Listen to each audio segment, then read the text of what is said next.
The life cycle of a weed influences how it may be a problem and which methods may be effective for management.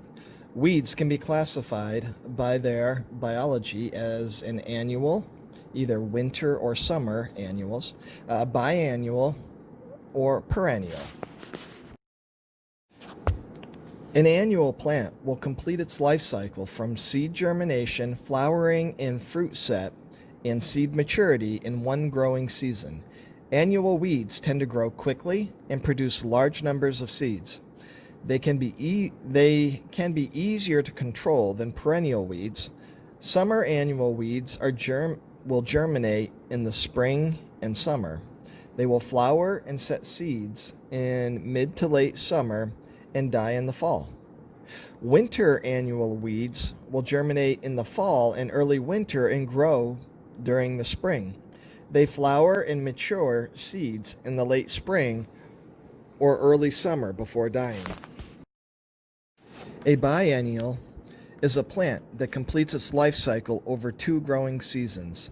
Seeds germinate and grow vegetatively throughout the season. Plants overwinter in a rosette stage. They complete life cycle the following year, which is an important consideration for control. Biennials can be managed prior to flowering. Perennial weeds can persist and grow for many years. They are divided into two groups, simple and creeping. Simple weeds normally spread by seeds. If a shoot is injured, simple perennial weeds may grow a new plant through vegetative means. Creeping perennials generally reproduce by stolons, rhizomes, tubers, aerial bulbets, and bulbs. They also reproduce by seed. Parasitic weeds use host plants as sources for nutrients and water.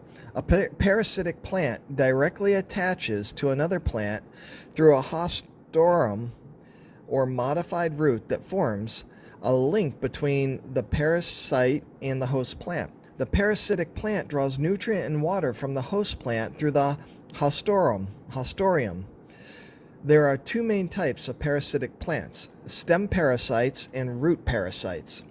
Parasitic weeds are a challenge to manage. Chemicals and extended fallow periods are the primary means to control them.